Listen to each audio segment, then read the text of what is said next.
तर आता आपण मराठीच्या लेक्चरमध्ये तिसरा लेसन आहे बेटा मी ऐकतो आहे तो पाठ बघणार आहोत। याचे लेखक आहेत विष्णू पुरुषोत्तम काळे, ज्यांचा जन्म झाला होता 1932 मध्ये, 1932 मध्ये त्यांचा जन्म झाला आणि मृत्यू झाला 2001 मध्ये, 2001 मध्ये त्यांची मृत्यू झाली। हे कथा लेखक होते, निबंधकार होते, नाटककार होते आणि कादंबरीकार होते।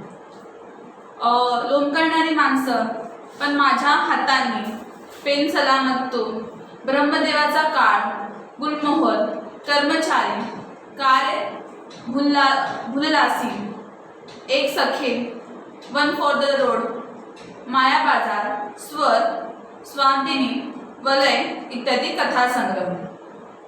ही वाट एकटीची, पार्टनर इत्यादी कादंबरी लेखन प्रसिद्ध।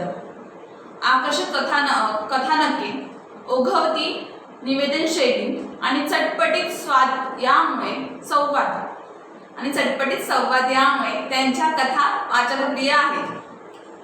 संगीत कलेवर जीवापाड प्रेम करणारे वडील व अपघातामुळे संगीत सेवेपासून अंतरलेल्या वडिलांच्या सौख्यासाठी म्हणजे सुखासाठी धडपडणारा मुलगा याचे भावस्पर्शी वर्णन प्रस्तुत पाठात लेखकांनी केले आहे। म्हणजे काय, त्यांचे वडील होते, त्यांचं कलेवरती जीवापाड प्रेम होतं, परंतु त्यांचा आयुष्यात एक अपघात होतो, ज्या अपघातामध्ये ते संगीतापासून दुरावले जातात किंवा त्यांच्याने संगीतामध्ये अंतर पडतं, म्हणजे ते आता संगीत शिकू शकत नाहीत। तर त्याच्यामुळे त्यांच्या वडिलांना सुख मिळण्यासाठी आपण संगीतासाठी जी धडपड करतो त्यांचा मुलगा, त्याचे भाव आणि त्यांचे दोन प्रेमाचं नातं याचं वर्णन प्रस्तुत पाठामध्ये लेखकाने केलं आहे।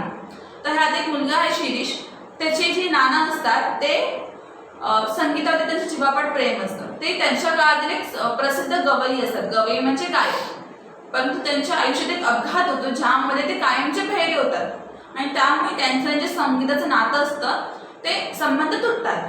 पण त्यांची इच्छा असते की माझ्या नातवंडाने, त्यांचा जो नातू असतो शिरीष, त्याने पुढे संगीतात प्रगती करावी किंवा संगीत शिकावी त्यांची इच्छा असते। त्यांच्या इच्छापोटी तो संगीत शिकत असतो। मग संगीत शिकताना पुढे त्यांचा मृत्यू होतो आणि त्याचा जो असर पडतो त्याच्यावरती किंवा परिणाम होतो, तो सगळा परिणाम आणि त्यांची जी कथा आहे नातू आणि आजोबांची, ती त्यांनी प्रस्तुत पाठामध्ये सांगितली आहे। तर काय असतं की तो ज्या वादन विद्यालयात शिकत असतो तिथे त्यांनी एक जाहीर कार्यक्रम सादर केला आणि त्या कार्यक्रमाच्या सुरुवातीपासूनच सुरुवात आहे।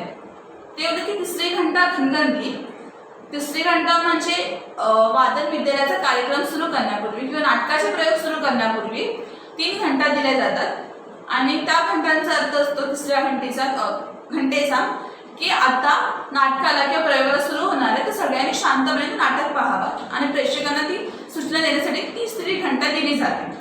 तसंच त्यांचा तो कार्यक्रम चालू असतो, त्यात ते तिसरी घंटा घनघन त्यांनी तिसरी घंटा दिली व बाहेरचा जो संमिश्र म्हणजे जो एकत्रित कोलाहल होता, कोलाहल म्हणजे गोंधळ, जे आपापसात लोक बोलत होते किंवा जो कोण ओढत असेल तो सगळा जो गोंधळ होता तो बंद पडला आणि सगळा गोंधळ शांत झाला।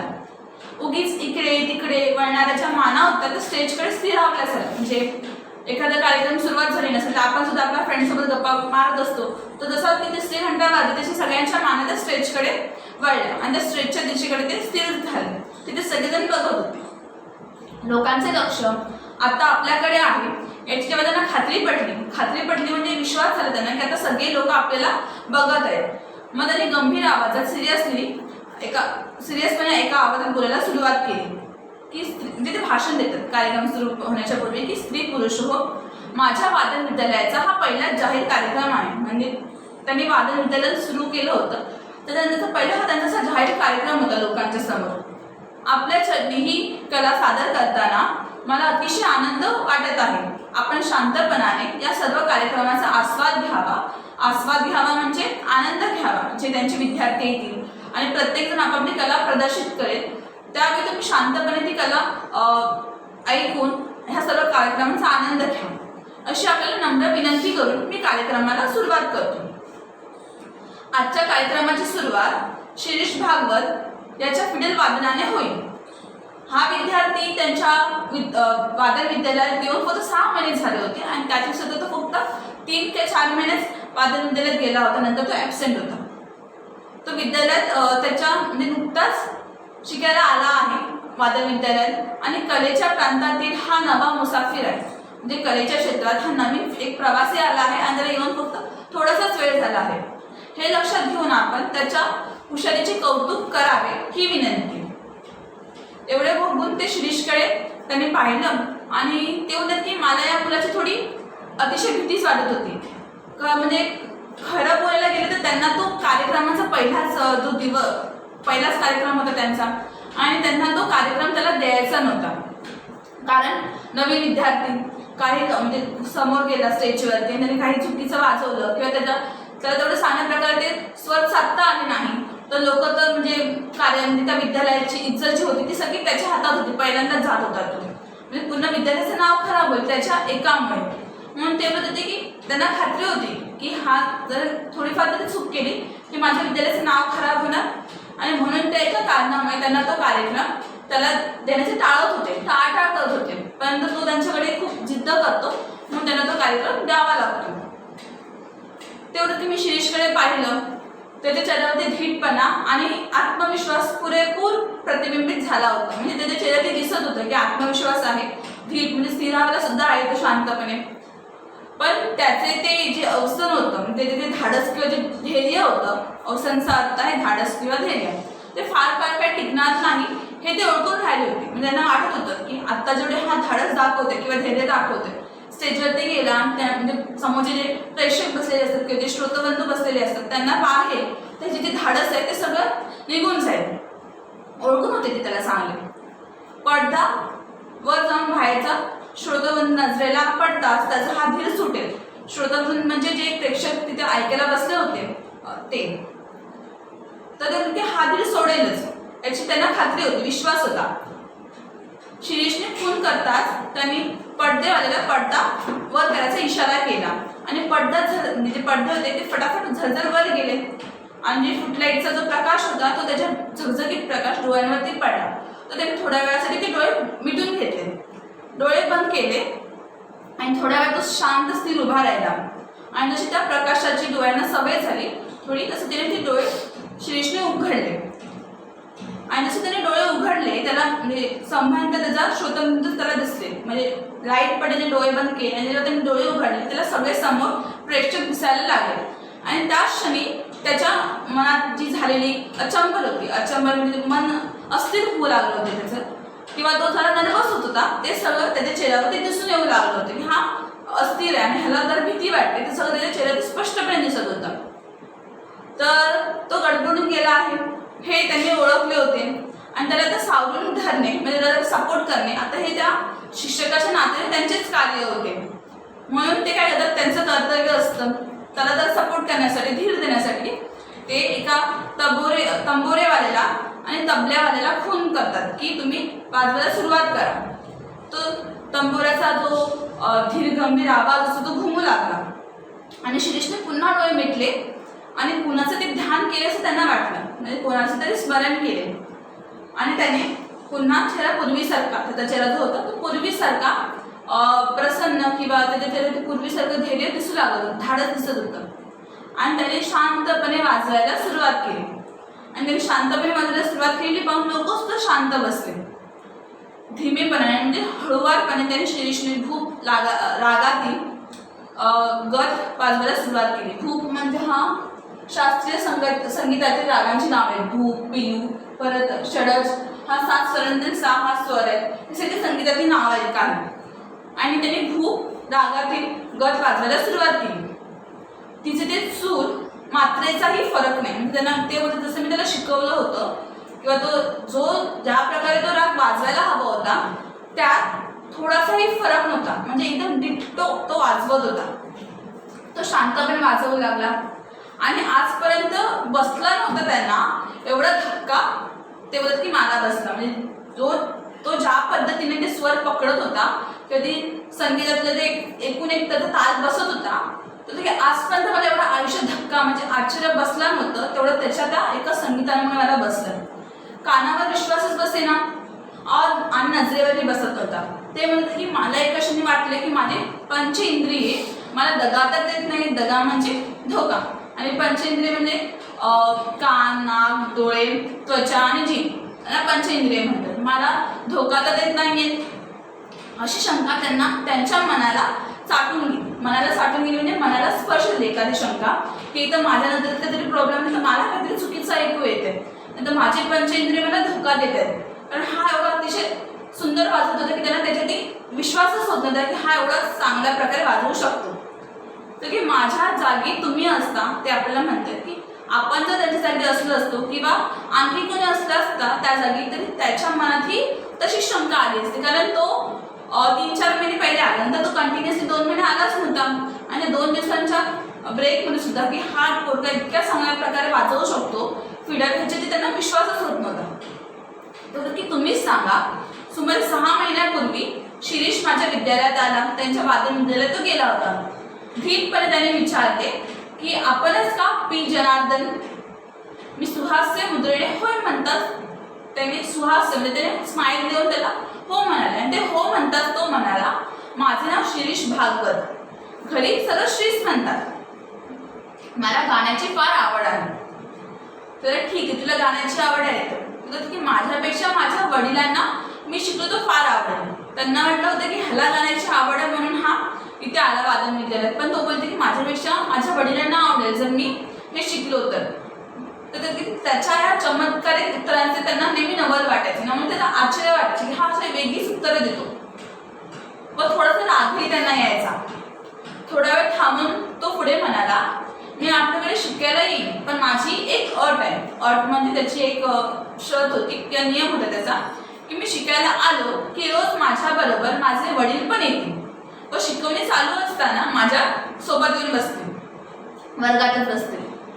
तर आता मात्र मला त्याचा राग आला होता, पण ते जाणीवपूर्वक तरी सुद्धा ते जाणीवपूर्वक हसत म्हणतात की मान्य तुझी अट, एकदम मान्य, पण त्यासाठी तुला महिना 50 रुपये फी द्यावी लागेल. म्हणजे तो फर्स्ट टाइम त्यांच्याकडे जातो, 6 महिन्यापूर्वीची गोष्ट, तेव्हा तो त्याला धीटपणे विचारतो की तुम्हीच ना पी जनार्दन, आणि मला संगीताची आवड आहे आणि म्हणून मला तुमच्या इथे शिकायला यायचं आहे. तर ते बोलतात की हो ठीक आहे. तर तो एक अट पण सांगतो, एक शर्त सांगतो की मी तुमच्या इथे विद्यालयात जेव्हा येईन तेव्हा माझ्यासोबत माझे वडील पण नेहमी येतील, आणि शिकवणी म्हणजे जेव्हा ते त्याला शिकवत असतील की स्वर कसे साधायचे, ताल कसे पकडायचे, तेव्हा माझे वडील सुद्धा माझ्यासोबत वर्गातच बसतील. आणि त्याच्या अटी, आणि त्या अटीला मान्यता दिली पी जनार्दन याने, आणि त्याला फी किती सांगितली त्या अटीमुळे की महिन्याचे 50 रुपये तुला फी द्यावी लागेल. तो कबूल, उद्यापासून मी येतो, माझ्याबरोबर वडील पण येतील बरं का. असं म्हणून माझ्या आचार्याच्या चेहऱ्याकडे न बघता श्री चटकन निघून गेला. म्हणजे त्याचा जो धीटपणा किंवा जो बोलण्याचा प्रकार होता त्याच्यामुळे पी जनार्दन त्याचे जे गुरुजी होते ते नेहमी आश्चर्यचकितच राहायचे त्याच्या उत्तरांवरती. दुसऱ्या दिवशी तो अगदी वेळेवर आला, आणि त्यांच्याबरोबर एक वयस्कर वृद्ध आणि भारदस्त गृहस्थ होते. वयस्कर म्हणजे एक वृद्ध माणूस होता, आणि भारदस्त म्हणजे एक मंजूभूत. हे माझे गुरुजी नाना, आणि हे माझे वडील. म्हणजे वयस्कर होते ते नाना होते, आणि ते भारदस्त होते ते वडील होते. ते एकमेकांना नमस्कार करतात. तो ते आमचे नमस्कार झाले. एक अक्षर न बोलता नाना खुर्चीवरती बसले. नाना काहीच बोलले आणि चुपचाप आपली ती खुर्ची तिथे बसून गेले. आणि ते पण मग काहीच न बोलता वायलन जो होता तो त्यांनी शिरीषच्या हातामध्ये दिला. त्यांनी स्वतःसोबत एक वही आणि पेन बरोबर घेऊन आले होते. तर तो बघताच ते गुरुजी होते त्यांना थोडंसं त्यांच्याबद्दलचा ग्रह जो होता तो त्यांना चांगला वाटला. ग्रह म्हणजे मत, म्हणजे पहिल्या दिवशी आले तर एखाद्याला ठाऊक पण नसेल की हात म्हणजे येताना वही किंवा पेन घेऊन यायला पाहिजे सोबत थोडंसं नोट डाऊन करायला, पण तो मुलगा आपल्यासोबत वही आणि पेन घेऊन आलाय. ते बघताना ते बघितलं तर त्यांना त्याच्याबद्दलचं एक मत होतं ते जरा चांगलं झालं होतं की हा पोरगा चांगला आहे तसा बऱ्यापैकी. पहिल्या दिवशी प्राथमिक माहिती दिली, म्हणजे बेसिक माहिती दिली त्याला पहिल्या दिवशी. व पहिला धडा दिल्यावर ते होतं की मी हातात वॉल्यूम घेतलं आणि माझ्या विद्यालयात येणाऱ्या प्रत्येक विद्यार्थ्याला पहिल्या दिवशी मी स्वतःच वाजवून दाखवायचे, अशी त्यांची प्रथा होती. कारण काय होतं त्यांच्या मागे त्यांचा हेतू एवढाच होता की मला त्यांना सुचवायचं असते. ते म्हणतात की नीटाने किंवा नीट प्रयत्न केले, आपले जेवढे श्रम आपण ओतले तर आपण इथपर्यंत पोहोचू शकतो किंवा इथपर्यंत वाजवू शकतो, हे त्यांना मला सुचवायचे होते किंवा एक संदेश द्यायचा होता. म्हणून ते जो पण विद्यालयात पहिला विद्यार्थी यायचा त्याला स्वतःहून पहिल्या दिवशी वाजवून दाखवायचे. तो का तो मुलगा प्रेरित होऊन दे आणि तो सुद्धा त्या टोकापर्यंत जाऊन ती त्याला शिकवू दे. त्याप्रमाणे सुमारे त्यांनी 20-1 मिनिटं म्हणजे 20 ते 21 मिनिटं त्यांनी पिलू रागातील एक गत वाजवून दाखवले. पिलू म्हणजे शास्त्रीय संगीतातील रागांची नाव आहे. पिलू रागातील एक गत त्यांनी वाजवून दाखवली. जीवाचे कान करून नाना ऐकत होते. म्हणजे नाना एकदम अतिशय शांतपूर्वक आणि शांत चित्ताने त्यांच्याकडे एकटक ते बघून ऐकत होते. आणि शिरीष मात्र माझ्याकडे व नानाकडे आळीपाळीने बघत होता. म्हणजे शिरीष काय करायचा, एकदा त्याच्या सरांकडे बघत होता, पी चंद्रकडे, तर एकदा नानांकडे बघायचा, एकदा तिथे एकदा असं आळीपाळीने तो बघत होता. मी ते बोलते की मी वॉयलिन खाली ठेवले व नानांकडे पाहिले. त्यांच्या चेहऱ्यावर तृप्ती समाधान होते, ते स्पष्टपणे दिसत होते. म्हणजे त्यांना त्यांचं वॉयलिन आवडलं होतं, ते वाजवत होते ते स्वरताल, आणि ते समाधान होतं एखाद्या गोष्टीचं सुख किंवा समाधान, ते त्यांच्या चेहऱ्यावरती स्पष्टपणे त्यांना दिसत होतं. तर पुढे ते प्रश्न विचारतात की तो म्हणजे तेवढा ते उठून निघायला लागतो. तो शिरीष बोलतो आपण जाऊया आता, पहिल्या दिवस त्याचा कम्प्लीट होता. शिरीष म्हणाला व पिता पुत्र उठले, ते वडील उठले त्याचे. आणि मी म्हणजे ते पी जनार्दन होते, त्याने आपणच विचारलं, स्वतःहूनच त्यांनी विचारलं पहिला की काय कसं काय वाटलं एकंदरीत. म्हणजे आजचा तो त्याचा पहिला लेक्चर होता की तो पहिला दिवस होता वादन विद्यालयात, कसं वाटलं तुला सर्व एकंदरीत. तर तो वा उत्कृष्ट, त्याबद्दल प्रश्नच नाही. त्यांनी जो प्रश्न विचारला होता तो वडिलांना किंवा नानांना विचारला होता, पण हा उद्धटपणे किंवा आगाऊपणे मध्येच बोलतो किंवा उत्कृष्ट, त्याबद्दल प्रश्नच नाही. शिरीषनेच मध्ये उत्तर दिले आणि त्याचा तो आगाऊपणा होता किंवा जो उद्धटपणा होता त्या स्वभावाचा त्यांना राग आला होता. उद्धटपणा म्हणजे एखाद्या मध्ये मध्येच आपण नाक घालतो किंवा मध्ये 2 व्यक्ती बोलतात तिसऱ्यामध्येच पडतो, त्याला उद्धटपणा बोलतात. आपण कुठे असता कामाला, त्याने परत प्रश्न केला त्याच्या वडिलांनी की आपण कुठे असता कामाला.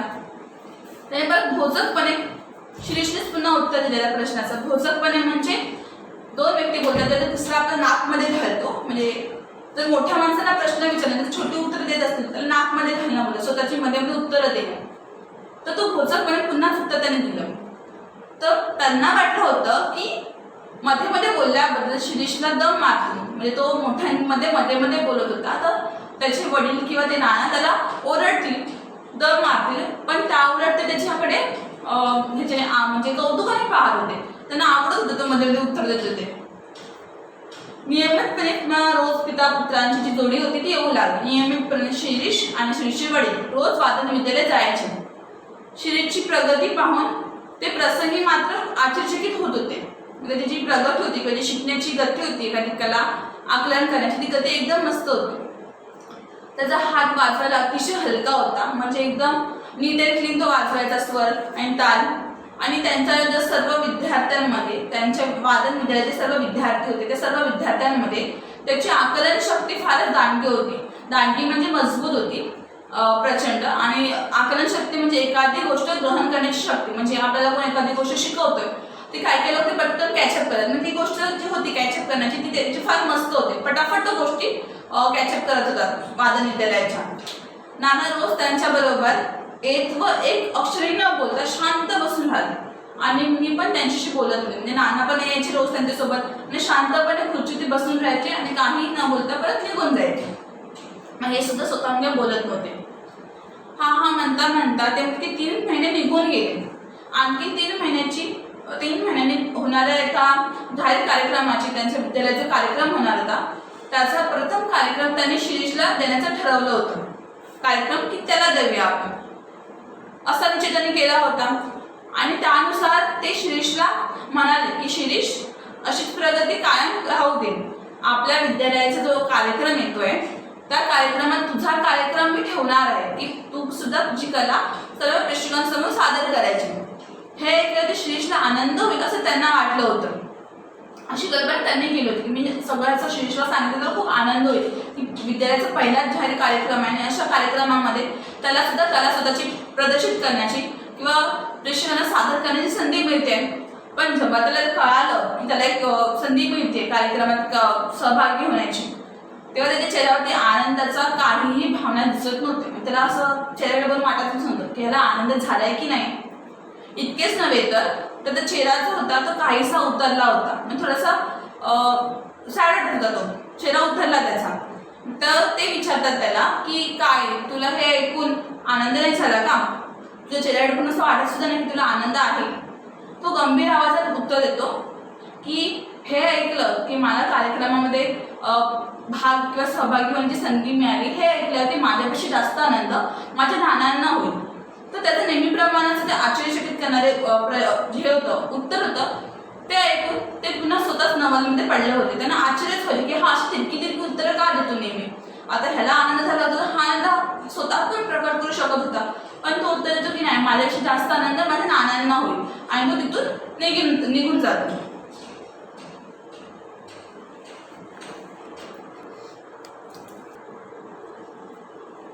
तर शिरीष असं उत्तर देऊन पिता पुत्र आपल्या घरी निघून गेले. आणि नेहमीप्रमाणे जे गुरुजी होते ते आश्चर्यचकित करत बसले होते.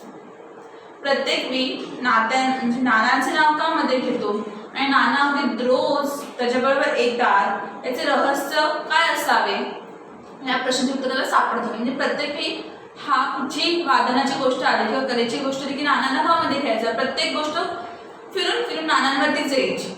आणि याविषयी त्यांना जे उत्तर होतं त्यांना सापडत सुद्धा नव्हतं. याविषयी त्यांनी आणखी विचार केला तर त्यांच्या मनात एक शंका आली की मनात वरचेवर येत असते. त्यांच्या शंका येत होती की म्हणजे नानाजवळ असताना शिरीष मोकळ्या मनाने व्हायोलिन वाजवत नसावा ना, की म्हणजे नाना असतात बाजूला तर त्याला एका मोकळ्या पद्धतीने संगीतामध्ये व्हायोलिन वाजवता येत नसेल, ही त्यांची म्हणजे जी कल्पना होती ते त्यांच्या मनात आली होती. आणि दुसऱ्या दिवशी शिरीष आलाच नाही. म्हणजे तो त्या दिवशी त्याला सांगितलं की तुला वादन विद्यालयाच्या कार्यक्रमामध्ये कार्यक्रम तुझा सादर करायचा, तुझी कला तुला प्रदर्शित करायची. आणि तो त्या दिवशी बोलला की हा ऐकलं तर नानांना आनंद होईल. आणि त्याच्यानंतर दुसऱ्या दिवशी तो त्या विद्यालयात गेलाच नाही. अगदी टायमावरती येणारा विद्यार्थी आज आलाच नाही. त्यांचा दुसऱ्या दिवशी आला नाही. त्याचा हा पहिला खरा 3 महिन्यामध्ये. तर ते की नसेल एखाद्या वेळेस त्याच्याकडे वेळ जमली नसेल त्याला की काहीतरी प्रॉब्लेम आला असेल, ठीक आहे असं त्यांनी स्वतःचे समाधान करून घेतले, समजून घेतलं. पण त्याच्या दुसऱ्या दिवशी सुद्धा शिरीष आला नाही. दुसरा दिवस गेला, तिसरा गेला, चौथा गेला, 15 गेला. बघता बघता बघता 15 दिवस होऊन गेले. 5वा दिवस, 15 दिवस. शिरीषचा काही पत्ताच नव्हता. 16व्या दिवशी एक मनुष्य निरोप घेऊन आला. म्हणजे निरोप घेऊन आला तो, आणि तो फीचे पैसे सुद्धा घेऊन आला. नाना आजारी असल्यामुळे शिरीष येऊ शकणार नाही असे तो म्हणाला. तर त्यांच्या मनात शंका येत होते की नाना जेव्हा बाजूला असतात तेव्हा शिरीष मोकळ्यापणाने वाजवत नसेल किंवा त्यांचं बोज किंवा एक मनावरती दबाव असेल नाना बाजूला असताना. आणि दुसऱ्या दिवशी शिरीष आलाच नाही वादन विद्यालयामध्ये. त्याला जेव्हा सांगितलं की उद्या तुझा कार्यक्रम आहे, म्हणजे महिन्याभरानंतर कार्यक्रम आहे 3 महिन्यानंतर, तर त्या कार्यक्रमामध्ये तुझा भाग आहे. त्याला सांगितलं, तो बोलला की नानांना आनंद होईल. आणि नंतर दुसऱ्या दिवशीपासून तो आलाच नाही. म्हणजे पहिला दिवस आता तो खाडा होता की ठीक आहे, पहिला दिवस खाडा होता, नसेल जमत एखाद्या वेळी यायला, काहीतरी प्रॉब्लेम आला असं त्याने स्वतःचं समाधान करून घेतलं की ठीक आहे पहिला दिवस आता समजू शकतो आपण. पहिला दिवस गेला, दुसरा गेला, चौथा गेला, 5वा गेला, 15 दिवस झाल्याचे पाठोपाठ की तो आलाच नाही. मग 16व्या दिवशी काय झालं, एक माणूस आला एक निरोप घेऊन आणि फीचे पैसे घेऊन. तो निरोपात बोलतो की शिरीषचे जे नाना आहे ते खूप आजारी आहे सध्या तरी, आणि ते आजारी असल्यामुळे शिरीष येऊ शकणार नाही असे तो म्हणाला. आणि तो म्हणतात ते रागात म्हणाले की नानांशी त्याचा काय संबंध, म्हणजे नाना आजारी तर त्याला काय करायचंय त्याच्याशी. इकडे कार्यक्रम जवळ येत चाललाय आणि त्याचं काय भलतं, शिरीष आला नाही. त्याची वाट पाहून पाहून त्यांनी कार्यक्रमचा जो जवळ येत होता आणि कार्यक्रमाचा भाग होता कार्यक्रमाचा तो दुसऱ्याला देऊन टाकला. म्हणजे 2 महिने झाले शिरीष येतच नव्हता वादन विद्यालयात. आणि त्याची वाट बघत होती की आज येईल उद्या येईल, पण तो काय आलाच नाही. आणि मग त्यांनी शेवटी त्याचा भाग जो होता कार्यक्रमाचा तो एका दुसऱ्याला देऊन टाकला की तू त्याच्या जागी तुझा वादन प्रशिक्षण हे कर, समोर प्रकट कर. असं ठरवून त्यांनी बाकीचे विद्यार्थी तयार केले. म्हणजे आता त्याला रद्द केलं, मग त्याचं नाव काढलं, मग त्याच्यानंतर कोण लिस्ट तयार केली की ह्याच्यानंतर हाच विद्यार्थी जाणार, तो विद्यार्थी जाणार. आणि त्यांनी आपली कार्यक्रमाची जी सूची होती ती सगळी बनवली. बघता बघता समारंभाचा दिवस आला. तो दिवस आला आणि सकाळपासून शिरीषच्या आठवणी ते उगाच बेचैन होत होते. त्यांना आठवण येत होती येऊन जाऊन शिरीषची, की हा असेल म्हणजे तो का आला नाही इतके दिवस, काय झालं. सकाळची इतर कामे आटपून ते जरा ते स्वस्थ बसले होते आणि जसे जसे बसल्याला गेले तसंच दारात शिरीष उभा झाला. ते ताडकन उभे राहिले व त्याच्याजवळ गेले. अरे तुझा पत्ता तरी काय, आणि आज एकटाच कसा, नाना नाही का तुझ्यासोबत, ते नसतं तर तुझी इकडची दुनिया तिकडे होते आणि आज तो एकटाच कसा आला. म्हणजे त्यांनी जेव्हा त्याला बघले त्यांना आश्चर्य वाटले की हा एकटाच आला आणि ते पण इतक्या महिन्यानंतर आला, काही न बोलता काही न सांगता. मग ते एक निरोप देऊन गेला होता तो की नाना आजारी आहे आणि त्यामुळे मी येऊ शकणार नाही. तो एवढंच एक निरोप आणि त्याच्यावर ते एक गोष्ट सुद्धा त्यांनी त्यांना सांगितली नव्हती. आणि आज एकटाच आला ना नाना ना वडील, त्यांना आश्चर्य बसला होता. इकडची दुनिया तिकडे झाली आहे सर, शिरीष म्हणतो. यापुढे मी तुम्हाला एकटाच दिसेन. माझे नाना कायमचे गेले. हो सर, म्हणजे कायमचे गेले म्हणजे त्याचे नाना होते ते स्वर्गवासी झाले, मरण पावले. बऱ्याच सात्वनानंतर त्यांनी विचारले, म्हणजे त्याला सात्वना दिली, समजूत घातली. नंतर त्यांनी विचारले, आज आपल्या विद्यालयाचा कार्यक्रम ना. तो शिरीष विचारतो, आज आपल्या विद्यालयाचा कार्यक्रम ना.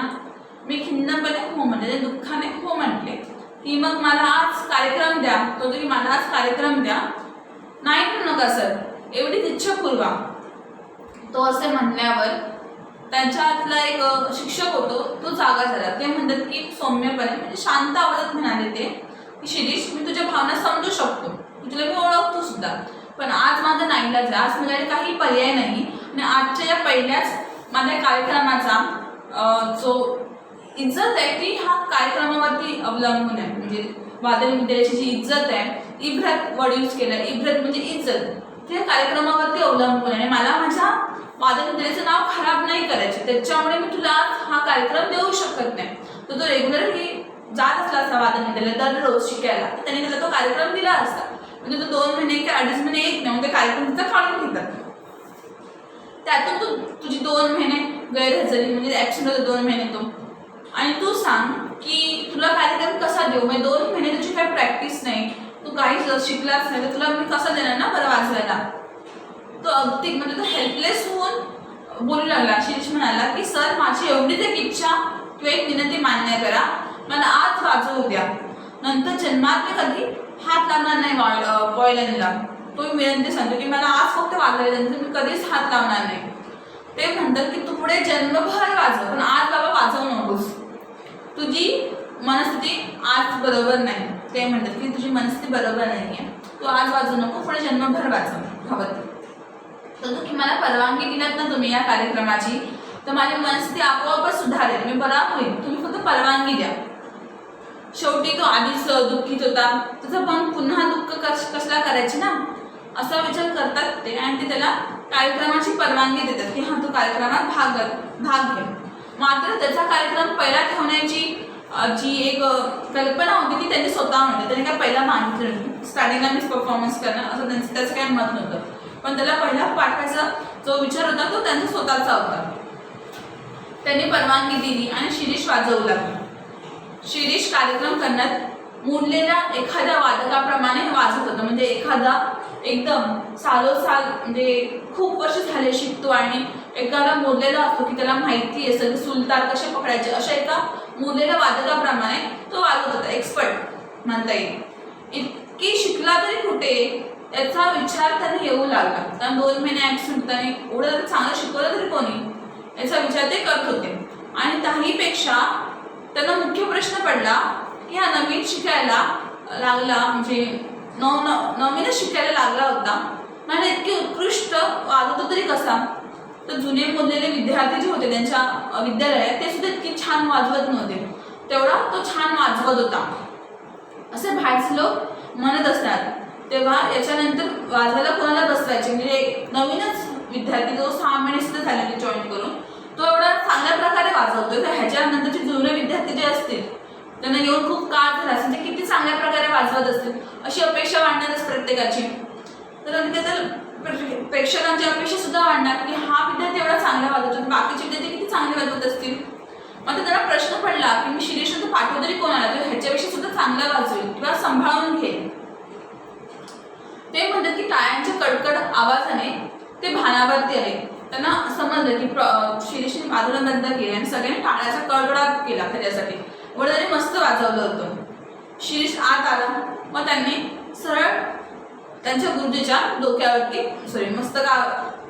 गुरुजींच्या पायावरती डोके ठेवले आणि त्यांनी त्याला उचलल्याने विचारलं की शिरीष, हा काय प्रकार आहे? माझ्याकडे न येता आणखी कुठे शिकत होतास का तू? शिरीष डोळे पुसत म्हणतो की ही कोणती भलती शंका घेते तुम्ही सर माझ्यावरती? मी तुम्हाला सर्व सविस्तर सांगतो. सविस्तर म्हणजे एक तुम्हाला मी सर्व सांगतो की मी काय केलं 2 महिन्यामध्ये. तर की ज्या दिवशी मी तुमच्याकडे फी व चिठ्ठी पाठवली त्याच रात्री माझ्या नाना वारला. मला धक्काच बसला. ज्यांच्यासाठी मी एवढं वादन शिकत होतो किंवा कला शिकत होतो तेच गेल्यावरती कशाला आता ही कला शिकावी, म्हणून मी वादनाला हात लावणार नाही असं ठरविले होते. कारण तो ज्याच्यासाठी शिकत होता त्याचे नाना तेच आता गेले होते. कलेचे मूळ कारण. तर आता मी कोणासाठी वाजवू किंवा कोणासाठी शिकू, त्यामुळे ते आता तो शिकणार नव्हता वाजवायला.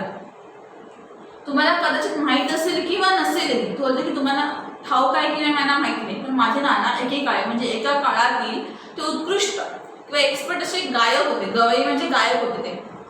पण त्यांना एकदा कसला त्यांचा अपघात झाला आणि त्या अपघातात ते ठार भरले झाले, म्हणजे कायमचे भरले. थोडं सुद्धा त्यांना काय ऐकायला येत नव्हतं. त्यांना काहीही ऐकू येत नसे. ओठांच्या हालचालीवरून त्यांना काही शब्द समजतात. लिपसिंग करून त्यांना थोडंफार कधी समजतं काय बोलतो, थोडेफार शब्द. बहिरेपणांच्या इतर गैरसोयीपेक्षा संगीताची जी सेवा होती अंतरली, त्यांच्या नानांना जास्त धक्का बसला. म्हणजे त्यांना जे बहिरे झाले आणि जी गैरसोयी होत होती, थोडे त्यांना अडथळे येत होते बोलण्यामध्ये, समोरच्यासोबत संवाद साधण्यामध्ये, त्याहीपेक्षा त्यांना प्रॉब्लेम किंवा धक्का याचा बसला होता की आता त्यांचा आणि संगीताचा जो संबंध होता तो तुटला होता. त्यांना समजतच नाहीये की आपण गायलो तरी आवाज त्यांच्या कानात नाही पडणार नाही, काय सूर लावतो, काय ताल लावतो, ते त्यांना काही समजत नव्हतं. त्याच्यामुळे त्यांच्यामध्ये आता अंतर निर्माण झालं होतं संगीताने त्यांची नाना. ते म्हणतात की कोणीतरी संगीतशास्त्रासाठी धडपड करतोय असल्याचं पाहण्यात त्यांना अपाम सौख्य मिळतं. अमाप म्हणजे भरपूर सौख्य मिळत होतं. म्हणजे ते होतं की त्यांना सुख मिळायचं की कोणतरी संगीत कलेसाठी खूप प्रयत्न करते किंवा खूप धडपड करते, याचं त्यांना खूप सुख मिळत होतं. आणि त्यासाठी त्यांनी मला उत्तेजित केलं, म्हणजे त्यांनी मला संगीत शिकण्यासाठी उद्योग केलं, म्हणजे प्रेरित केलं, प्रोत्साहन दिलं की तू संगीत शिक, काहीतरी कर वादन कलेसाठी. आणि ते मी माझी जी धडपड होती ती त्यांना सुख प्राप्त करून द्यायची. म्हणूनच ते रोज माझ्याबरोबर इथे येत होते. त्यांना हे ऐकू तर काहीच येत नव्हतं. म्हणजे ते यायचे, चुपचाप बसायचे. हा वॉयलिन वाजवत होता, त्यातला एकही म्हणजे स्वर तर त्यांना ऐकू येत नव्हता. त्यामुळे तो जे मला वारंवार खेळ करायचा, म्हणजे दुःख व्हायचं की मी एवढा प्रयत्न करतोय संगीत शिकण्यासाठी, परंतु ह्याचं म्हणजे जे माझं प्रयत्न आहे त्या प्रयत्नांचं काहीच फळ त्यांना ऐकू येत नाही, त्यांना स्वर ऐकूच येत नाही. आणि माझं कौशल्य जरी मी दाखवले तरी माझ्या आजोबा ते काही ऐकू शकत नाही, असं त्यांना खेळ वाटलं, दुःख होत होतं. तो पुढे बोलतो, या विचाराने मला नानांसोबत मोकळेपणाने वाजवताना वाजवता येत नव्हतं. म्हणजे त्याला माहिती होतं की मी जरी वाजवलं चांगलं तरी सुद्धा त्यांना ऐकायला जाणार नाही. त्याला बसून असायचे त्याच्यासमोर की हा माझा नातू शिकतोय, आणि त्या एकाच कारणामुळे त्याला मोकळेपणाने वाजवता येत नाही. भीती म्हणजे दुःख वाटत होतं त्याला त्या गोष्टीचं. तो ज्या दिवशी नाना गेले त्या दिवशीच मी ठरवले की संगीत बंद. पण दुसऱ्या क्षणी मनात विचार आला की माझे नाना माझे वादन ऐकू शकत नव्हते जेव्हा तो शिकत होता, पण आता ते माझ्या शेजारीपासून नक्की ऐकत असतात की मी काय वाजवतोय सुरताल. या विचारांशी म्हणजे लोकांच्या निंदेकडे लक्ष न देता की त्याच दिवसापासून मी वायलिन वाजवायला सुरुवात केली. म्हणजे त्यांनी ठरवलं की लोक काही बोलून दे किंवा काही टीका करून दे, मी त्याच्याकडे जराही लक्ष देणार नाही आणि मी आजपासून वायलिन वाजवायला सुरुवात करणार होतो. आज संध्याकाळपर्यंत होतं की मी कुठेही बाहेर पडलो नव्हतो, तो कुठे जास्त बाहेर पडायचा नाही, घरातल्या घरातच राहायचा आणि फक्त वायलिन वाजत बसायचा. 24 तास फक्त एकच उद्योग करायचा आणि 24 तास फक्त एकच काम करायचं आणि एकच ध्यास, एकच लक्ष होतं त्याचं की सराव करायला लागत होते. वायलिन वाजवण्यासाठी सराव करायचो, म्हणजे त्याला भास व्हायचा कधी कधी की माझ्या म्हणजे बाजूला नाना बसले ते माझे सगळे स्वर तर ऐकतात आणि पुढचा ताना किंवा पुढचा सूर मला तेच देतात असं त्याला भास होतं. संगीतातला तबल्याचा ठेका त्यांनीच धरला होता, म्हणजे तो तबला वाजवत होता तेच वाजवत होते. आणि तबोऱ्याच्या तारांवरून पण ज्यांची बोटं फिरत होती ते सुद्धा नानाच होते, हे सगळे त्याला भास होत होते. तर तो डोळे मिटून व्हायलिन वाजवत होता.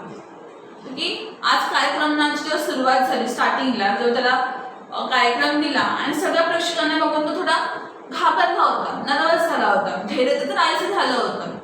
की मी गडबडून गेलो होतो, पण डोळे मिटून घेताच नानांची मूर्ती डोळ्यांसमोर आली. ते म्हणाले बेटा वाजव, मी ऐकतो आहे.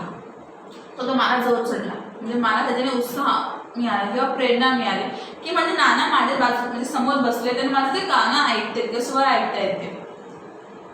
माझ्या डोळ्यांसमोर प्रेक्षक नव्हते, थिएटर सुद्धा नव्हते, कोणीही नव्हतं माझ्या डोळ्यांसमोर. माझ्या डोळ्यांसमोर होते ते फक्त माझे नाना, मी आणि सूर.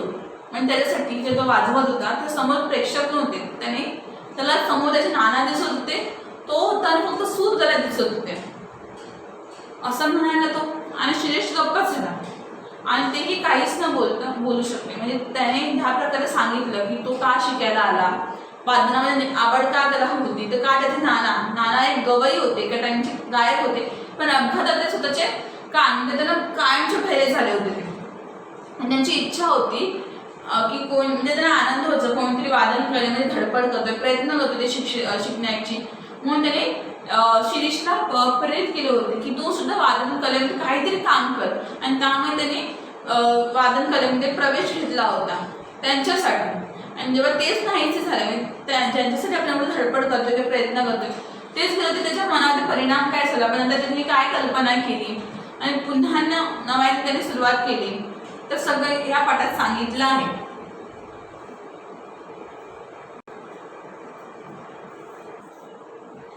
आपण आता पाठ बघितला होता, त्या शिरीष होता, त्याला कलेविषयी एवढं प्रेम होतं, पण तो आपल्या पितासाठी म्हणजे नाना, ज्यांना तो नाना बोलत होता, त्यांच्यासाठी तो वादन कलेमध्ये सहभागी होतो. वादन शिकायला तो प्रेरित करतात त्याचे वडील त्याला, आणि त्यांच्या वडिलांना वादन कलेसाठी जी धडपड करतात किंवा कुठच्याही कलेसाठी जी धडपड करतात ते बघून त्यांना सुख मिळतं, अमाप म्हणजे भरपूर सुख मिळत होतं. आणि तो आपल्या वडिलांच्या सुखासाठी ती धडपड करत असतो आणि म्हणूनच तो वादन शिकायला जातो. परंतु त्याच्यानंतर वडील सुद्धा वागतात, तरी सुद्धा तो आपली वादन कला पुढे कंटिन्यू होत होतं. का तो बोलतो की जेव्हा माझे वडील होते तेव्हा त्यांचा अपघात झाला आणि त्या अपघातात कायमचे बहिरे झाले आणि म्हणून त्यांचा संगीताचा संबंध तुटला. आणि तेव्हा ते त्याची प्रगती ऐकू सुद्धा शकत होते, कारण त्याला खेद वाटायचं, नेहमी खेद म्हणजे दुःख वाटायचं की आपण जी वादन कलेमध्ये जी प्रगती करत आहोत ती सगळी प्रगती त्याच्याबद्दल ऐकू शकत नव्हती, याचं त्याला नेहमी खेद वाटायचं, दुःख वाटायचं. परंतु आता ते माझ्या बाजूला नेहमी बसून मला स्वर देत आहेत, ताल देत की मी जे वाजवत होते त्यांना ऐकायला येतं, या खात्रीने या विश्वासाने तो वादन करून पुढे प्रगती करत राहिल्यानंतर कोणाच्या निंदेची चिंता न करता, निंदामध्ये लोक काय बोलतील किंवा काय टीका करतील याचा त्यांना काही फरक पडत नाही, तो पुढे शिकत राहिल्यानंतर. तर स्वाध्यायामध्ये आहे पहिला प्रश्न, योग्य पर्याय ओळखून वाक्य पूर्ण करा. लेखकांना शिरीषला कार्यक्रम द्यायचा नव्हता. जे लेखक होते त्याला पहिलाच त्यांचा जाहीर कार्यक्रम होता, असं लोकांच्या समोर सगळ्या पहिलाच कार्यक्रम, आणि त्या कार्यक्रमामध्ये पहिला ते नाव घेतात शिरीषचं की हा शिरीषला कार्यक्रम देऊ. परंतु ते कार्यक्रम का नव्हते देत, तर तो नुकताच शिकायला आल्याने विद्यालयाचे नाव व बदनाम होण्याची शक्यता होती. हा जो शिरीष होता तो नुकताच शिकायला एक नवीन विद्यार्थी होता आणि त्यात सुद्धा तो 3 महिने आल्यानंतर महिने आलाच नाही, 2 महिने, म्हणून त्यांना भीती वाटत होती की हा जर काहीतरी मी गडबड केली स्टेजवरती तर लोक माझ्या वादन विद्यालयाची बदनामी होईल.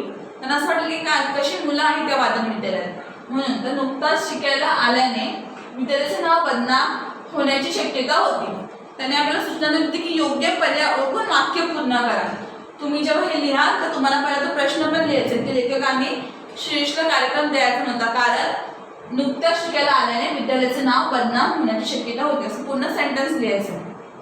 सेकंड प्रश्न की लेखकांना आजपर्यंत बसला नव्हता तेवढा धक्का बसला, कारण त्याला धक्का का बसला, कारण तो एनवे कार्यक्रमाला आला, म्हणजे ऑन द स्पॉट आला तो टायमिंगमध्ये त्या, आणि हजर म्हणजे 2 महिने हजर न राहताही तो इतका उत्कृष्टपणे स्वर ताल आणि ते स्वर साधत होता की ते ना असं वाटतच नव्हतं की हा इतके दिवस गैरहजर राहून सुद्धा हा एवढी कला कोणाकडून शिकला, आणि त्यामध्ये त्यांना धक्का बसवता आश्चर्याचा.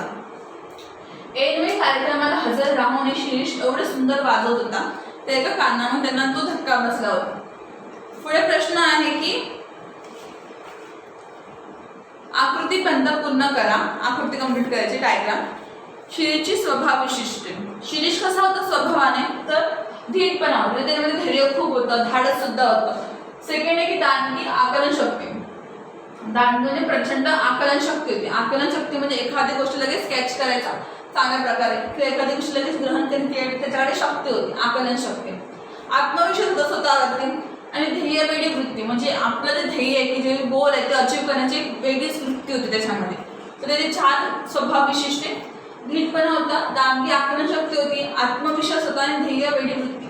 अजून सुद्धा येऊ शकतो की तो समंजस होता, समजून घेणारा होता. त्याला माहिती होतं की आपल्या वडिलांचे संगीतावरती खूप प्रेम आहे आणि इतर कोणी संगीतासाठी किंवा कलेसाठी धडपड देतात त्यांना खूप आनंद होतो आणि त्यासाठी संगीत कलेमध्ये त्यांनी प्रवेश केला होता. म्हणजे तो समंजस पण होता, थोडा आगाऊ पण होता, तो पण तुम्ही लिहू शकता. उद्धट.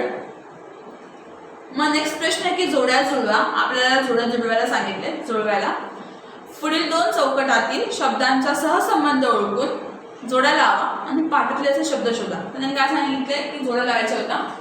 धीट चापोजडी भित्रा. धीट म्हणजे धाडसी, भित्रामध्ये का बनणार, हजर प्रेझेंट वेअर ॲबसेंट. सुंदर म्हणजे ब्युटिफुल. कुरूप म्हणजे अगली. स्तुती म्हणजे एखाद्याची प्रशंसा करतो, तारीफ करत होते. आणि निंदा करणे म्हणजे टीका करणे, काहीतरी त्याला बोलणे वेड्या वगैरे त्याला निंदा बोलतात. नंतर आहे की खालील परिणाम बाबतच्या घटना लिहा. ह्याचा परिणामांच्या घटना की परिणाम काय झाला की वडिलांच्या चेहऱ्यावरती तृप्तीचे समाधान होते. कधीच समाधान होतं त्यांच्या वडिलांच्या चेहऱ्यावरती, तर जेव्हा लेखकांनी त्यांना एक स्वर सुनावला होता की तो स्वर होता लेखकांनी 20 मिनिटे पिलू रागातील शास्त्रीय संगीतातील राग असतात त्या रागातील एक स्वर होता तो वायलिनमध्ये वाजवून दाखवला. 20 मिनिटे जेव्हा त्यांनी वाजवला तेव्हा त्यांच्या वडिलांवरती, शिरीष भागवत जो होता त्याच्या वडिलांच्या चेहऱ्यांवरती तृप्ती म्हणजे समाधानाचे एक सुख मिळालं होतं त्यांना. कधी घटना घडली जेव्हा लेखकांनी 20 मिनिटे पिलू रागातील एक स्वर त्यांना वायलिनवरती वाजवून दाखवला. नंतर की शिरीषला वारंवार खेद कशाचं वाटायचं. खेद म्हणजे दुःख. शिरीषला दुःख कशाचं वाटायचं, तर आपण एवढी संगीतशास्त्रात प्रगती करतोय ते ऐकायला म्हणजे ते आपल्याकडे ऐकू शकत नाही, या गोष्टी त्याला सगळं खेद वाटायचा. म्हणजे शिरीष सोबत रोज ते शिकवणी चालू असताना वर्गात यायचे त्याचे वडील, नेहमी वर्गात यायचे. बहिरेपणामुळे त्यांच्या वादनातील प्रगती व कौशल्य ते ऐकू शकत नव्हते आणि ते एका कारणाने त्याला सगळं खेद वाटायचा. आणि तो उद्धटपणा म्हणजे त्याला उद्धटपणा पण बोलता येणार नाही. त्याचे वडील मुळात बहिरे. मग जेव्हा त्याचे गुरुजी त्याच्यासोबत बोलत होते त्यांना माहितीच नव्हतं की ह्याचे वडील बहिरे आहेत, आपल्याला ऐकू शकत नाही. आणि त्यामुळे तो प्रत्येक प्रश्नाची उत्तर तो स्वतःहून देत होता. त्याच्यामुळे त्याच्या वडिलांना त्याची कौतुक वाटत होतं. ठीक आहे. मग पुढे आहे की खालील वाक्यात अधोरेखित शब्दांऐवजी पाठात आलेले योग्य वाक्यप्रचार शोधून घ्या. की लक्षपूर्वक ऐकले पाहिजे म्हणजे जीव कान लावून ऐकणे असा एक पाठात शब्द आलेला. लाईन आहे पेज नंबर 7 वरती आहे.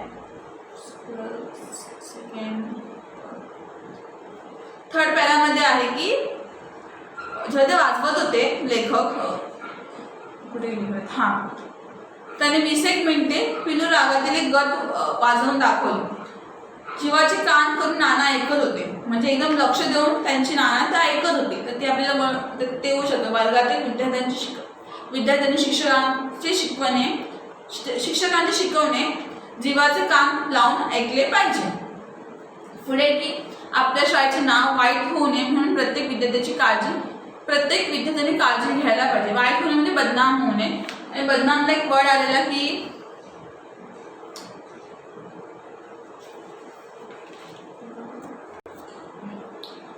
ते काय लिहिले की आपल्या शाळेचे नाव वाईट होऊ नये म्हणून प्रत्येक विद्यार्थ्याने काळजी घ्यायला हवी. वाईट म्हणजे बदनाम नको व्हायला. तर तिथे वरतीच एक लिहिलं आहे की आपण मागे बघितलं कारणामध्ये की नुकतं शिकायला आल्याने विद्यार्थ्याचे नाव बदनाम होण्याची शक्यता होती. बदनाम म्हणजे वाईट. तिथे की आपल्या शाळेचे नाव बदनाम होऊ नये म्हणून प्रत्येक विद्यार्थ्याने काळजी घ्यायला हवी. नंतर थर्ड आहे की उत्तम वादनाने लेखकांचे शिरीष बाबतचे मत चांगले झाले.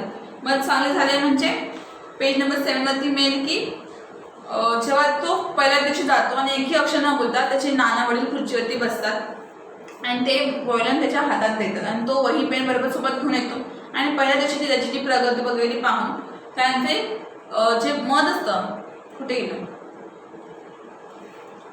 त्याच्याबद्दलचा जो ग्रह होता तो त्यांचा चांगला झाला. ग्रह म्हणजे मत. तिथे की उत्तम वादनाने लेखकाचे शिरीष बाबतचे ग्रह चांगले झाले. ग्रह म्हणजे मत. नंतर पुढे खालील शब्द व त्यांचे अर्थ यांच्या जोडाला.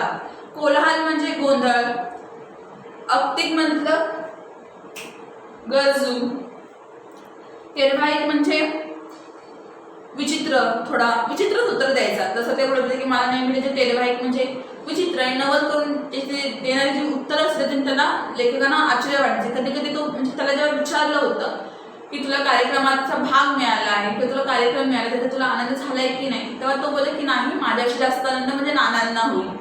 तर त्याची त्याला विचित्र उत्तर होती. ते ऐकून कधी कधी लेखक आश्चर्यचकित व्हायचे किंवा त्यांना नवल वाटायचं. मुसाफिर म्हणजे प्रवासी, उद्युक्त म्हणजे प्रेरित करणे, प्रोत्साहित करणे. म्हणजे नंतर आहे की स्वमत. शिरीष मधील तुम्हाला समजलेली गुणवैशिष्ट्ये उदाहरणांसह स्पष्ट करा. म्हणजे जो शिरीष होता त्याच्यामध्ये आपल्याला कुठची उदाहरणे काढली त्याची आणि ते आपल्याला उदाहरणासह स्पष्ट करायला सांगितलं. एखादं उदाहरण किंवा एक दोन उदाहरण तरी आपल्याला द्यावं लागेल ते स्पष्ट करताना. तर बेटा मी ऐकतो आहे या पाठात लेखक जे आहे विष्णू वामन की विष्णू वसंत पुरुषोत्तम काळे. वसंत पुरुषोत्तम जे काळे आहेत त्यांनी सांगितलं की कलेवर जीवापाड प्रेम करणाऱ्या आणि पण अपघातामुळे संगीत ऐकून म्हणजे संगीत अपघात होत झाला त्यांचा आणि अपघातामुळे त्यांच्या संगीतामध्ये अंतर पडलं होतं. पण आपल्या सुखासाठी त्यांच्या सुखासाठी धड पडणाऱ्या मुलाची भावस्पर्शी कहाणी सांगितली आहे की आपलं म्हणजे त्यांच्या वडिलांचं कलेवरती खूप प्रेम होतं पण अपघातामुळे ते बहिरे होतात आणि संगीताचं त्याचं नातं तुटतं तरी सुद्धा त्यांच्या सुखासाठी त्यांचा मुलगा धडपड करत असतो संगीत शास्त्रामध्ये आणि त्याची एक भावस्पर्श हृदयाला म्हणजे हृदयाला दुःख देणारी कहाणी त्यांनी सांगितली आहे. शिरीष अत्यंत कसा होता, समंजस होता, समजून घेणारा होता, वडिलांवरती मनापासून प्रेम करणारा. त्याचे संगीत सेवेचे स्वप्न होतं, स्वतः साकार म्हणजे करायचं त्याला स्वप्न आणि ध्येयवेडा मुलगा होता. आणि ठरवलेलं की मी संगीतात प्रगती करा का आपल्या वडिलांना त्याच्यापासून सुख मिळतं. अमाप म्हणजे भरपूर सुख मिळतं त्याच्या वडिलांना त्याच्यापासून आणि त्याच्या वडिलांना त्याची प्रेम पण होतं. वडिलांनी अपघातात ऐकण्याची क्षमता गमावल्यानंतर त्यांची संगीतातली जी निष्ठा होती किंवा जे प्रेम होतं संगीताचं ते पाहून त्यांच्या सुखाकरता तो वाद्य शिकायला लागला. त्याची काही इच्छा नव्हती की मी वाद्य शिकेन पण त्याला माहिती होतं तर मी शिकतोय तर माझ्या वडिलांना खूप आनंद होते आणि त्यांच्या आनंदापोटीच तो वाद्य शिकायला लागला. त्यांच्या सुखाकरता तो शिकत होता.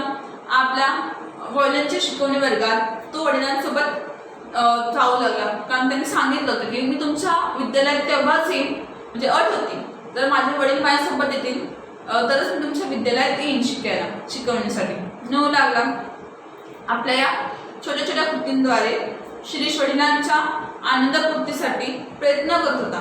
त्यांना माहित होतं की मी जे प्रयत्न करतो ते बघून माझ्या वडिलांना आनंद होईल. मग तो शिकवणीच्या वेळी कधीतरी क्लास चालू असायचे वादनाचे तर तो त्यांना सोबत घेऊन जायचा. आपण दाटक्या आकलनशक्तीचे व हलक्या हाताचे सराईत वादन कौशल्याचे त्यांना 3 महिन्यातच बरीच प्रगती केली होती. म्हणजे ते आकलनशक्ती त्याची खूप चांगली होती. लगेच सगळं कॅचअप करत होता आणि खूप बरीच प्रगती केली होती 3 महिन्यात. म्हणजे जेवढा एखादा कॉमन विद्यार्थी शिकत नाही तेवढा जास्त तो स्पीडने सगळं ग्रहण करत होता. शिरीष हुशार होता, अभ्यासवृत्तीचा होता पण मनाने संवेदनशील म्हणजे थोडासा इमोशनल सुद्धा होता तो. म्हणूनच आपण वादनात कितीही प्रगती केली किंवा कौशल्य दाखवले तरी सुद्धा माझे वडील काही ऐकू शकत नाही. त्याला माहिती होतं की मी रोज येतो त्यांना प्रॅक्टिसला घेऊन येतो सुद्धा सोबत का त्यांना आनंद मिळतो मी शिकतो ते बघून. पण मी कितीही प्रयत्न केले किंवा कितीही प्रगती केली तरी माझे वडील माझी ती कला ऐकू शकत नाही याचं त्यांना नेहमी दुःख वाटायचं. तर तुम्ही अशी 2-3 उदाहरण शोधा जसं तुम्हाला वाटतं आणि मग तुमच्या मताने तुमच्या भाषेमध्ये स्वमत लिहा की शिरीषमधील तुम्हाला समजलेली गुणवैशिष्ट्ये व उदाहरण सगळं स्पष्ट करायचं आपल्याला. शिरीषची भूमिका तुम्हाला कोणता संदेश देते ते तुमच्या शब्दात लिहा की आपण आता पुन्हा पाठ बघितला त्यात आपल्याला कुठचा संदेश मिळाला.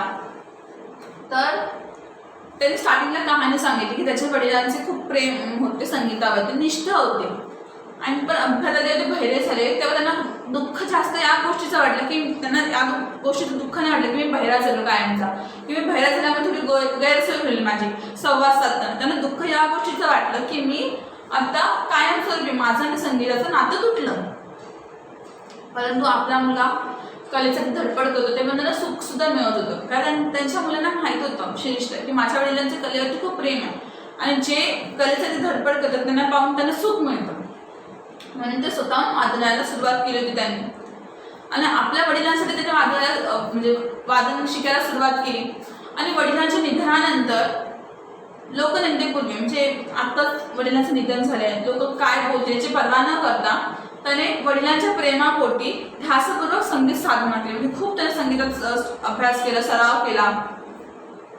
त्याच्या भूमिकेमागे प्रेमळ, पित्यावरती मनापासून प्रेम करणारा मुलगा, संवेदनशील मुलगा दडला आहे. म्हणजे आपल्याला कळतं की त्याच्या वडिलांचे प्रेम किती होतं. मृत्यूनंतर सुद्धा त्याला त्यांचं स्वप्न साकार करायचं होतं, कारण त्याला असं वाटलं मृत्यूनंतर की जेव्हा माझ्या वडील जिवंत होते तेव्हा माझं काहीच संगीत ऐकू शकत नव्हते, पण आता मेल्यानंतर ते माझ्या बाजूला असतील नेहमी आणि नेहमी ते माझं संगीत ऐकतील या एका भावनेने, विचार कल्पनेने त्यांनी संगीत शास्त्र म्हणजे विद्यालयात पुन्हा सराव करायचं ठरवलं.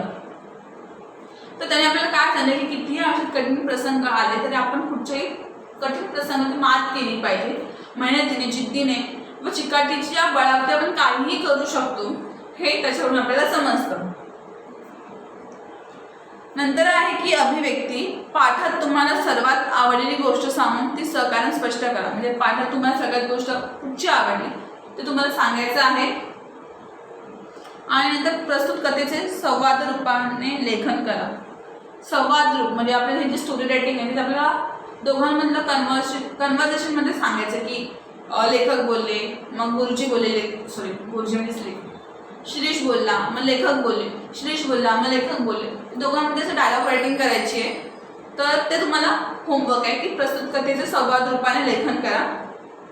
तुम्ही जर सांगू शकता की मधून कुठूनही उचलला 2 मार्कासाठी येते जास्तीत जास्त, तर 4-5 डायलॉग लिहिले तरी बस होतील. तर तुम्ही मधून कुठूनही जिथून तुम्हाला डायलॉग बनवणं इझी जाते. दोघांमध्ये जे संवाद असेल की जसं पहिल्या दिवशी जेव्हा तो विद्यालयात जातो तेव्हा तो बोलतो की पी जनार्दन आपणच का, तर तुम्ही देऊ शकता की मुलगा बोलला की शिरीषचं नाव लिहा, शिरीष पी जनार्दन आपणच का, तर लेखक सुहास्य मुद्रेने बोलले की होय. तर मग पुढे बोलतो की माझं नाव शिरीष भागवत, घरी मला सगळे श्रीच बोलतात आणि मला आपल्या म्हणजे मला गाण्याची फार आवड आहे. तर लेखक अच्छा तुला गाण्याची आवड आहे, तर मुलगा माझ्यापेक्षाही माझ्या वडिलांना मी शिकलो तर जास्त आवडेल. मी आपल्याकडे शिकायला येईन, पण माझी एक अट आहे की मी माझ्यासोबत वडिलांना घेऊन येईन. लेखक ठीक आहे, तुझी अट मला मान्य आहे, पण तुला मग त्यासाठी महिन्याभराची 50 रुपये फी द्यावी लागेल. मुलगा कबूल आहे, मी उद्यापासून येईन, माझ्यासोबत वडिलांना सुद्धा घेऊन येईन. असं तुम्ही संवाद फ्रेम करू शकता. किंवा जेव्हा तो त्यांच्याकडे मागत असतो की मला कार्यक्रम लागते किंवा त्या टाइमचा पण तुम्ही संवाद स्वतःहून फ्रेम करू शकता. वरचा प्रश्न की पाठातील तुम्हाला सर्वात आवडलेली गोष्ट सांगून सहकार्याने स्पष्ट करा. तुम्ही पाठ पुन्हा आपण वाचल्यात आपल्याला कधी अशी कुठची गोष्ट आवडली की ती आपल्याला एखाद्या उदाहरणाचं स्पष्ट करायची. तर म्हणजे मला असं वाटतं की जो आपल्या वडिलांचं ते अपार प्रेम त्यासाठी तो म्हणजे सारखं बोलायचं होतं, पण काय होतं की त्याच्या आपल्या वडिलांचं खूप प्रेम होतं. त्याला माहिती होतं की माझ्या वडिलांना ऐकू सुद्धा येत नाही. मी जरी प्रगती केली संगीतशास्त्रामध्ये, कितीही मोठा वादन जरी गायक झालं किंवा वादक झालं तरी सुद्धा माझे काही वडील ऐकू शकणार नाही. तरी सुद्धा वडिलांच्या प्रेमापोटी किंवा त्यांच्या सुखासाठी तो वादन करायला शिकला किंवा वादनशास्त्रात त्याने सहभाग घेतला आणि फक्त वडिलांच्या प्रेमापोटी. ते झालं. परत वडिलांना आनंद मिळावा म्हणून तो नेहमी आपल्यासोबत वडिलांना घेऊन जात होता शिकवण्याच्या क्लासमध्ये. तर का त्याच्या वडील त्याच्या बाजूला बसून बघावेत की त्यांचा मुलं कशी प्रगती करतोय. आणि त्याच्यासाठी परत वडिलांचे जेव्हा निधन झाले तेव्हा सुद्धा तो थोडाही खचून गेला नाही. त्याने पुन्हा नव्याने वादन शिकायला सुरुवात केली. तेव्हा त्याची अशी कल्पना झाली की जेव्हा माझ्याकडे जिवंत होते तर ते सगळं काही ऐकू शकत नाही. जेव्हा ते नाही आहेत माझ्यासोबत तर ते माझ्या आजूबाजूला असतील फिजिकली नाही, पण तसं त्याला असं वाटत होतं, आभास होतं की नाही माझ्या वडील माझ्या आजूबाजूला आहेत, ते आता मला स्वर सांगतायत, ताल सांगतायत, मला ते शिकवतायत मी कसं वाजवलं पाहिजे. तर त्याच्या ज्या सगळ्या कल्पना होत्या आणि म्हणजे ह्या सगळ्या कल्पनातून आपल्याला एक समजतं की त्याचं आपल्या वडिलांचं किती प्रेम होतं, परत ते समंजस मुलगा होता की आपल्या वडिलांना समजून घेऊन त्यांच्या प्रेमापोटी तो सगळं त्यांच्या आवडीचं करत होता. असं तुम्ही काहीतरी उदाहरण शोधून काढा जे तुम्हाला आवडलंय आणि ते स्पष्ट करा का आवडलंय.